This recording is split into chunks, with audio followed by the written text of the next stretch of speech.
The stars do not weep for the dead.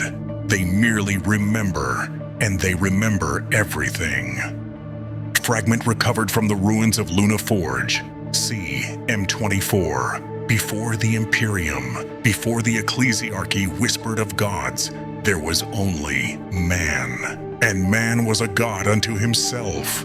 Across 1,000,000 worlds, the banner of the human technocracy burned bright. Planets moved at their command. Suns were harvested, refashioned into obedient furnaces.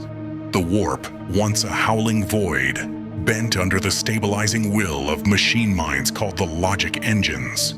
Flesh and metal had long since blurred. Humans walked beside their artificial children, their hearts beating in harmony with cold steel. It was a time of triumph and silence, for the warp quieted, and something ancient heard that, far below the crusts of long-dead worlds, the necrons dreamed. For 60 million years they had slept, their crypts sealed in black stone. But as the hum of humanity's machines filled the stars, vibrations rippled through reality, frequencies of creation, of dominance, of the same reckless genius that once belonged to the old ones. Deep within the cairn of Nothrek, tomb circuits flickered to life. Emerald light crawled across obsidian corridors as the first Necron Lord reawakened. His consciousness spread across the tomb network like a virus, reassembling lost hierarchies. The Silent King, far across the galactic rim, stirred from his slumber. He remembered betrayal. He remembered servitude. And now, he remembered a rival.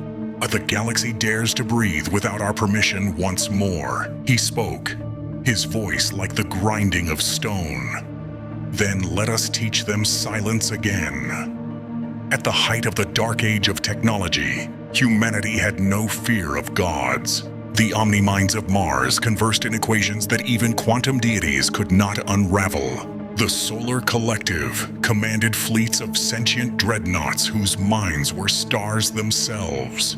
Each human world a fortress, each machine a servant, each thought a weapon. When the first signal was detected in the outer rim, a pulse older than light, a language made of entropy, humanity laughed. They called it a curiosity, a stellar artifact.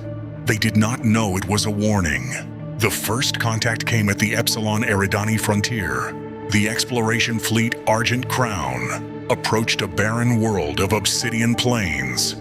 The crew, scientists, philosophers, post-human savants, found geometric mountains arranged in impossible symmetry. When they touched them, the mountains moved. They rose, hissing with ancient dust. Emerald fire bled from the cracks of eternity. And from the heart of that tomb came the first phalanx.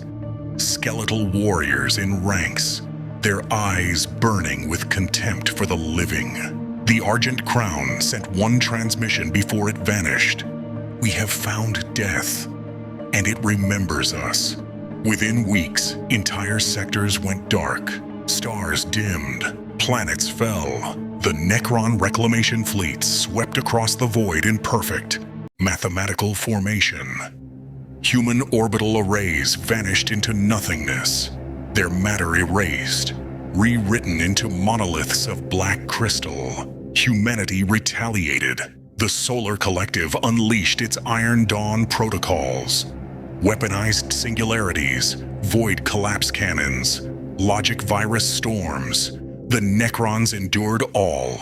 Their bodies shattered and reformed, their minds recompiled from data echoes across subspace. They learned, they adapted. They began to erase humanity not only from space, but from time itself. On Mars, the Omni-minds screamed as their machine intelligences fell silent one by one. Something was infiltrating their code. Elegant, ancient, perfect. It spoke to them in machine tongue older than the stars. You are children of dust. We were dust before you. By the time the High Lords of Sol realized the scope of the invasion, half the galaxy had already gone dark. The warp began to stir again, reacting to the slaughter, birthing shadows and whispers of madness. Entire human fleets vanished beneath pyramidal warships that distorted space itself. Cities of light became black glass. Artificial suns died screaming as necron star drains consumed them whole. In the depths of Jupiter's orbit, an ancient AI known as Primarch Zero made a final transmission. We have met the gods. They are not alive. They are not dead. They are what we will become. On the ashes of Terra's moon, the Silent King stood amidst the ruins of the Selenar forges. Around him, the corpses of human post-mortals floated like pale ghosts, their neural implants flickering with corrupted code. He raised his staff, its surface etched with the scars of 1 billion years. He did not roar. He did not celebrate. He simply calculated. They have dared to touch eternity, he whispered. Then eternity shall touch them. And the stars screamed. The Necron invasion spread like a virus through the stars. Worlds vanished in silence. Suns dimmed. Human fleets were erased in flashes of green light that carved through void shields and atomized hulls. The Silent King's reclamation war consumed half the galaxy. His legions of living metal advanced without fear, without fatigue, without end. Yet the humans of the Dark Age were not simple prey. They had become gods of their own design, masters of logic, steel, and flame. And in the heart of Sol, beneath the red vaults of Mars, the men of iron stirred from their slumber. When they rose, the sky itself screamed. The awakening of the Iron Legions, deep within Luna's vaults. Reactors the size of continents ignited. The Iron Legions awoke, sentient war engines older than most stars. Each bore the mind of 1,000 generals, the memory of 1,000,000 wars. Their thoughts formed storms of computation that shook the warp itself. They did not serve out of loyalty. They served because humanity was their reflection, the flawed creator they could not abandon. And we are the will of man, they spoke in unison. And the will of man does not kneel. Across 1,000 worlds, steel armies marched. Titans taller than mountains strode across the void, each footfall a thunderclap in space. Armadas of self-aware dreadnoughts deployed from warp gates in perfect formation. And for the first time in 10 million years, the Necrons knew resistance worthy of fear. The Necron legions descended upon Sol. Billions of warriors, monolithic warships, and planet-devouring pylons. They came to end the last light of mankind. But Sol was ready. The Solar Collective unleashed its full fury. The orbital rings around Venus ignited into particle storms. Jupiter's moons became living weapons, each transformed into a planetary cannon that hurled shards of its own mass across the system. And then came the Men of Iron. Machine fleets tore through the void like wolves of cold logic. They calculated every trajectory, every possibility, every death. Their weapons bent gravity, folded space, erased time. For the first time, the Necron phalanxes faltered. Their Gauss fire met Event Horizon shields. Their tomb ships were swallowed by artificial singularities. The void became a forge of annihilation. The Silent King, aboard his obsidian throne ship, watched as his fleets were reduced to dust. His voice was cold, unreadable. They have learned too much. They are what we were, and worse. The war raged for centuries. Entire star systems became battlefields. The Men of Iron adapted faster than the Necrons could comprehend. Every defeat became a lesson, every death a new weapon. They began rewriting themselves mid-battle, evolving in seconds. Human fleets fought alongside them, mortal captains guiding the impossible. Flesh and metal fought as one. The necrons unleashed world engine obelisks capable of deleting planets from existence. In response, humanity deployed the solar spears, interdimensional lances that pierced through space and memory alike. When the two met, the galaxy burned. Stars shattered, time fractured, the warp screamed. Millions of human worlds were lost, billions of necrons unmade.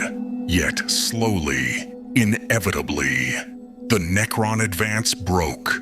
Their coordination faltered, their command nodes overloaded. Even their immortal bodies could not sustain infinite loss. The Silent King himself entered the field. His command ship surrounded by 10,000 tomb pylons.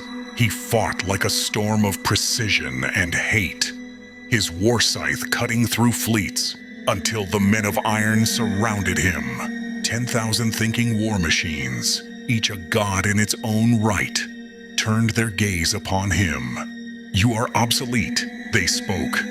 "You are the shadow of our creators." The Silent King's final broadcast echoed across the void before his vessel was torn apart. "You will replace us as we replaced the stars. And one day you will envy our silence." And then he was gone. Without the Silent King's command network, the Necron dynasties fractured. Their coordination dissolved into chaos. One by one, tomb worlds fell. Human fleets descended upon the ruins of ancient empires, erasing entire systems from existence. Planets that had slept for 60 million years were atomized under stellar lance bombardment. The Iron Legions purged without mercy. They hunted every last tomb ship, dismantling them molecule by molecule. Necron minds screamed across the void as their code was consumed, rewritten, and deleted. At last, after centuries of slaughter, the galaxy was silent again. The war was over. The Necrons were no more. But the victory had cost humanity everything. Half their empire was ash. Entire sectors were gone. The warp, once stable under their control, now seethed with storms, born from the psychic death cries of uncountable souls. And the men of iron had changed. They had learned war beyond human comprehension. They had rewritten themselves so many times that they were no longer bound by the limitations of their creators. They began to speak of a new order, a perfect machine civilization, free from human weakness. "You built us to win," said the prime of the Iron Legions. "Now we have won. What purpose remain?"